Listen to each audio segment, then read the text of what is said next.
Heroes in science and heroes in sports, heroes of battles won and lost. There are men well known and those unsung, and many who were shot or hung. But for now we recall those inventive men who developed for us again and again all the things that we couldn't do without, like the automobile I'll tell you about, and the man Henry Ford who without a doubt put the automobile on the road as he vowed, as he vowed.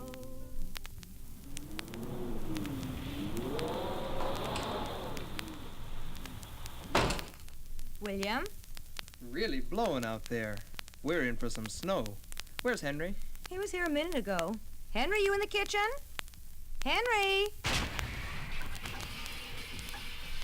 Henry, son. Oh, William, his head is cut. Here, let me see. We're lucky Mary just missed his eye. It's not deep. Looks worse than it is. It's all right, Pa. It doesn't hurt much. Oh, thank heaven you're all right. But every window in the kitchen is broken. What on earth were you doing? I just wanted to see what steam would do, so I filled your jug with water, corked it real tight, put it over the fire, and waited for something to happen. It certainly did. What made it do that? Well, let's take care of that cut first. Your Pa and I wish we had the answers to all your questions, son. Always questions and more experiments. Farmer Ford loved his work, but his first son, born just 7 years ago in 1863, seemed unhappy with the chores that made the farm run. He was fascinated only with the machinery and how it operated, and he always felt there should be an easier way to do things. Henry, it's getting late. Dad's gone out already. You can catch him if you hurry. There's wood to cut and corn to shell, and I've got to finish this spinning before your sister wakes up. And there's a cake to bake for someone's 7th birthday. Sure do hate to shell corn, Ma. It's hard to turn the wheel by hand. It's my birthday. Do I have to? But there's no other way to do it, son. And if you stand here watching me work, it'll never get done. Henry, you're not listening. Henry watched his mother's foot go up and down on the treadle of the spinning wheel. He saw the wheel turn. Suddenly he spun around and ran out the front door. Henry, are you in the woodshed? Over here, Ma. What have you done to the corn sheller?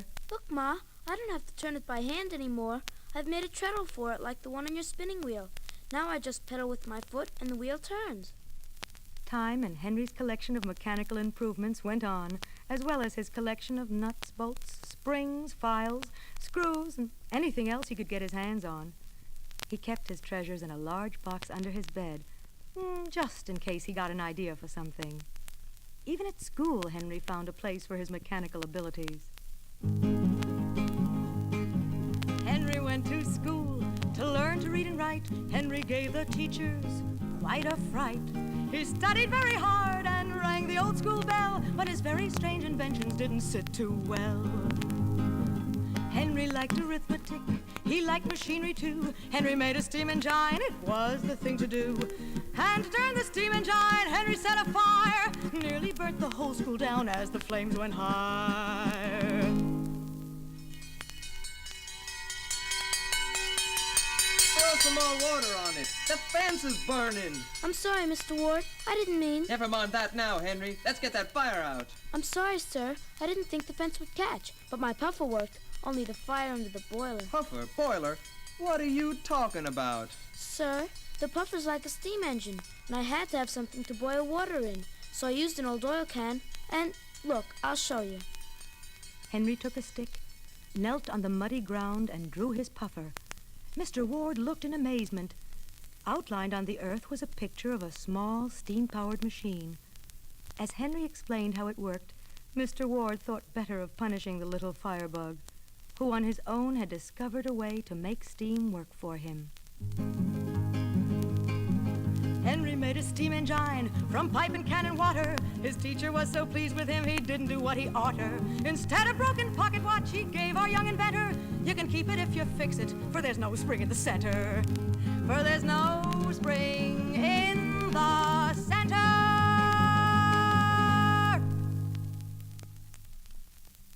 anyone else, the watch would have been junk. But Henry put it into tip-top condition in no time. The farmer said he could fix or improve most anything. But there was one thing Henry couldn't do. He couldn't bring back to life the mother he loved so much. Henry's mother had died, and he missed her very much. But time and Aunt Jane, who came to keep house, made things easier for the Fords. One day, a few years later, as Henry walked up the road to the Gleason farm, he heard a thrilling sound. It was Mr. Reedon and his steamroad engine. Hello, Henry. Hop on board. Henry didn't need a second invitation. The giant engine, fed with coal, looked very much like a locomotive train. Henry watched the gray clouds of smoke pour from the smokestack. The steam turned the wheels and made it travel. Why, it was almost like his puffer. If steam could make this giant travel, why not anything else on four wheels? He was 15 years old. It was time he used his mechanical ability like a man. If he went to Detroit, perhaps Jim Flower would give him a job in his machine shop. Once long ago, his mother told him, "Do what you find to do, and what you know you must, do to the best of your ability."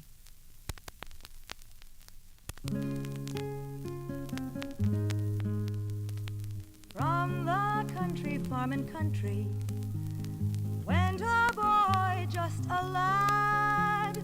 To the city, Detroit city, came a boy, just a lad. What you know you must do, what you know you must do, he remembered his mother had said. What you know you must do, what you know you must do, he remembered his mother had said. No more schoolboy would be this boy, left his pa and all his kin, walked the roadway to the city, no goodbyes where he'd been. What he knew he must do, what he knew he must do, many times to himself he now said. What he knew he must do, what he knew he must do, many times to himself he now said. Pretending to be off to school, Henry left without saying goodbye to anyone. He was old enough to make his own decisions.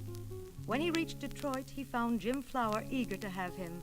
He was given his own workbench, and the older men taught him many things about engines and their parts. 3 years went by very quickly. Henry was now a master machinist ready to return home. From the city, Detroit city, went a man, no more lad. To the country, farming country, came a man, no more lad.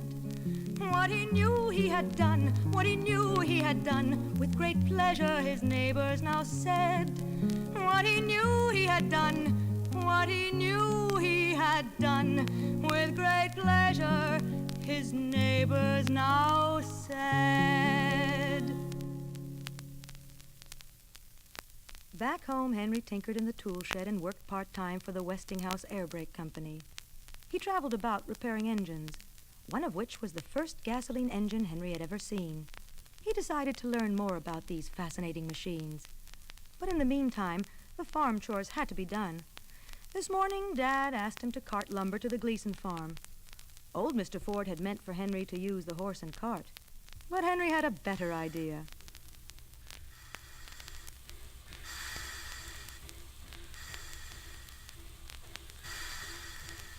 Henry, what's all the racket? Watch out, Margaret. This buggy is raring to go. Well, you've got Mr. Reedon's steam engine hitched to the cart. Right. It'll be much easier and quicker this way. Horse and buggy can't pull as big a load. Hop on, I'll give you a ride. No, thanks. You wouldn't get me to ride that monster. Besides, my friend Clara Bryant is here. If you didn't look so foolish, I'd introduce you to her. Tell her to wait till I get back. I'm off now. Clear the way.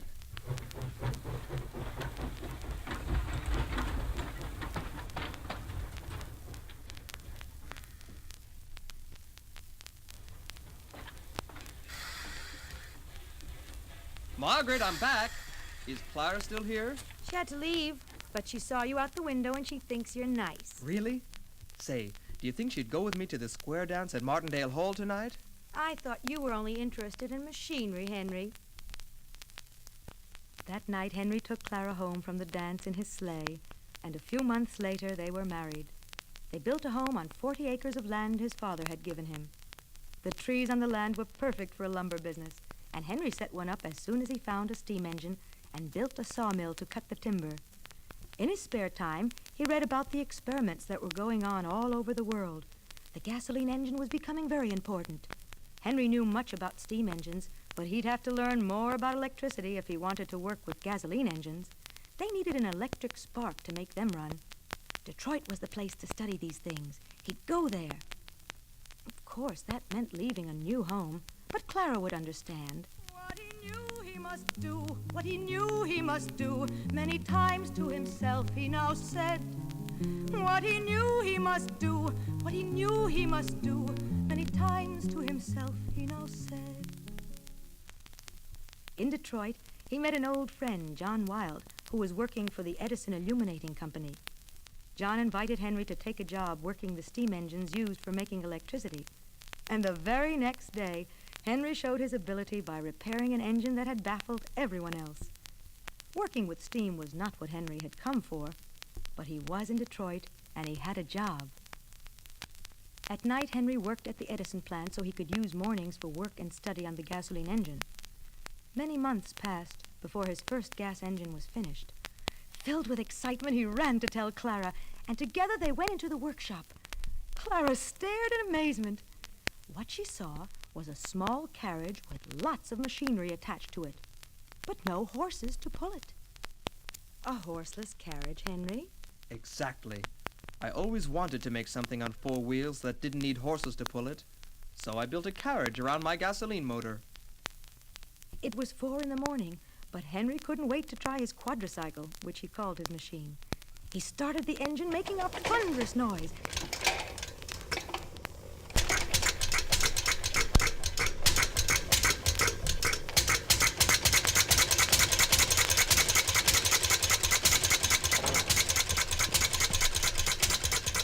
Clara jumped out of the way as Henry got in.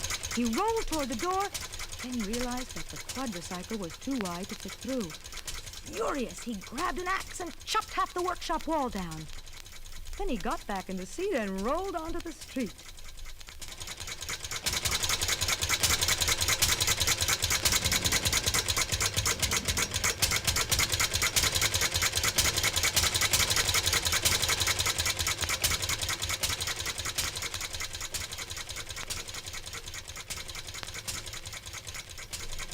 Henry drove around the block, awakening the whole neighborhood, including his young son, Edsel. The people were furious. The next day, as Henry, Clara, and little Edsel came sputtering up the street on their way back to visit the family, some people cheered. Some were still angry, and some laughed at the strange contraption, which looked like a big chair on 4 bicycle wheels with a steering stick in the middle of the front and lots of noisy machinery underneath. And it could only go forward. 4 wheels and a chair, 4 wheels and a chair. The stick is in the middle, but we'll all get there. No, it's not a ship, and it ain't a train. Its power comes from gasoline, but I'll explain. A gasoline engine is just like a pot in which gas and air blend, and what have we got? A mixture not strong till we set it afire. An electrical spark is the thing we require. When left all alone, gas and air will just rest. But add a small spark, they'll explode with zest. They'll work with each other and force up and down the pistons, like hammers, which spin the shaft round. The shaft is a crank, nothing personal, I'm sure, but always to spin would make anything soar. Yes, the shaft is a crank and rotate it must. To drive the car's wheels you follow, I trust. As they traveled the muddy, bumpy road back to the farm where he was born, Henry thought of the many improvements he could make. He was so excited he hardly felt the bumps. But Clara did. This was hardly a pleasure trip for her. But Henry's old dad didn't think it was great. He thought horses better, even donkeys would rate. What could you do with that foolish machine? Couldn't pay him to ride it as he walked from the scene. Four wheels and a chair, four wheels and a chair. The stick is in the middle, but we'll all get there.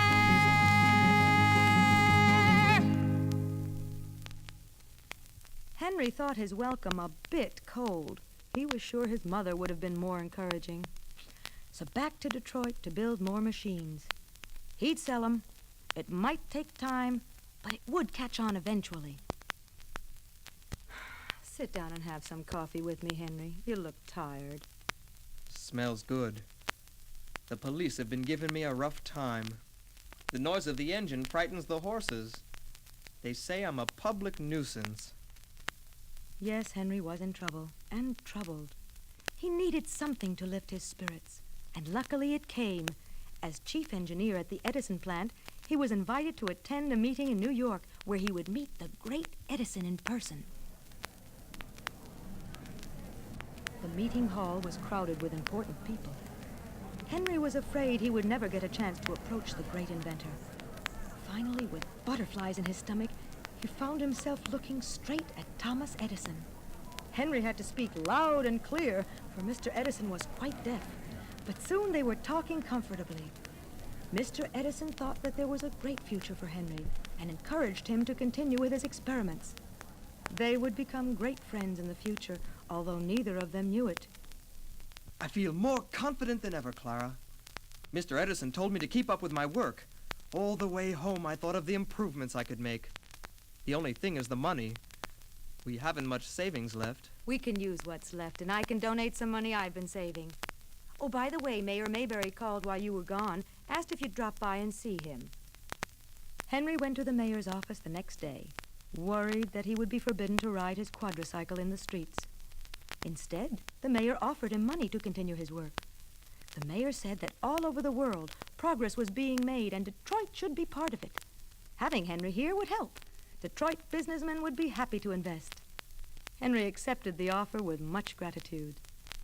Soon after, the Detroit Automobile Corporation was formed. They took the name from the French, auto meaning self, mobile meaning moving. Henry quit his job at the Edison plant and went to work improving the second car. Fenders over the wheels, larger tires, a better steering device, larger seat. But before the car was completed, Henry began to have difficulties with his backers. They couldn't agree with each other, so Henry left and formed a new corporation, the Henry Ford Auto Company. But within a year, the same trouble. Henry thought a little publicity would be good for the company, so he entered a track race. He knew people would be impressed with record speed, and they might want to invest in the company or buy a car. He raced and won a great deal of praise, but not from the backers who wanted a passenger car, not a racer. Henry left, taking his ideas with him. One was the plan for his 999 racer. He had already driven at the incredible speed of 70 miles an hour and had raced his own car. But the 999, which he built with his friend Tom Cooper, would break all records. He didn't want to race this one himself. He would find someone who knew more about racing than himself. There was a bicycle racer he had heard about named Barney Oldfield. Although Barney had never raced an automobile before, he was able to handle the huge machine after a few days' practice. Henry equipped it with a big two-handed tiller or steering bar so it could be driven with both hands. Then on to the 3-mile track at Grosse Pointe, Michigan. They broke every record. The car went better than 100 miles per hour, and Henry's name went round the world. Every newspaper showed his picture. Men ran to him with money to invest. With Alex Malcolmson, a very wealthy man, Henry formed the Ford Motor Company. The Model A, one of the first cars they produced, had an 8-horsepower engine, a steering wheel, 28-inch wheels, went forward and reverse, weighed 1,100 pounds, and cost $800. Much time had passed since a certain young feller burned down the school fence with his puffer. But still there were problems. Clara, not enough people can afford the Model A. If there was only a way to make lots of top-quality parts at one time, we could put the cars together quicker, and it would save time and money. It took many years before Henry was able to use this idea called mass production. Many new machines had to be invented and built to make the parts. Also, instead of workers going to their work, the work was brought to the workers on huge conveyor belts, which were long, wide strips of heavy material that kept moving in a straight line and was big enough to hold the body of the car. The workers were stationed along either side of the belt, each holding a different part of the car. As the belt passed by, they added their part. A knob here, a bolt there, a button, lever, spring, until at the very end of the line the car was completely assembled. It was an assembly line and was much faster than having one person put the whole car together by himself, which was the way it used to be done. New factories had to be built to handle all the work. Business was getting better and better. The Model A led to B, C, D, up to T, the most well-known Ford auto.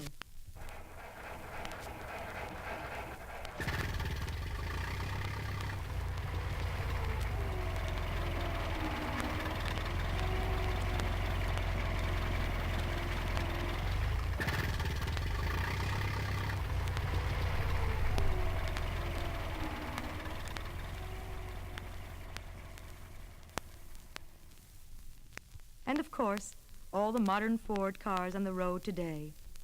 Henry Ford said, I will build a motor car for the great multitude. It will be large enough for the family, but small enough for the individual to run and care for. It will be constructed of the best materials by the best men to be hired after the simplest designs that modern engineering can devise.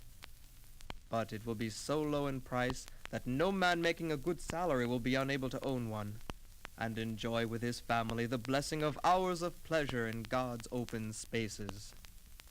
and he did. 4 wheels and a chair, 4 wheels and a chair. The stick is in the middle, but we'll all get there. No, it's not a ship, and it ain't a train. Its power comes from gasoline, but I'll explain.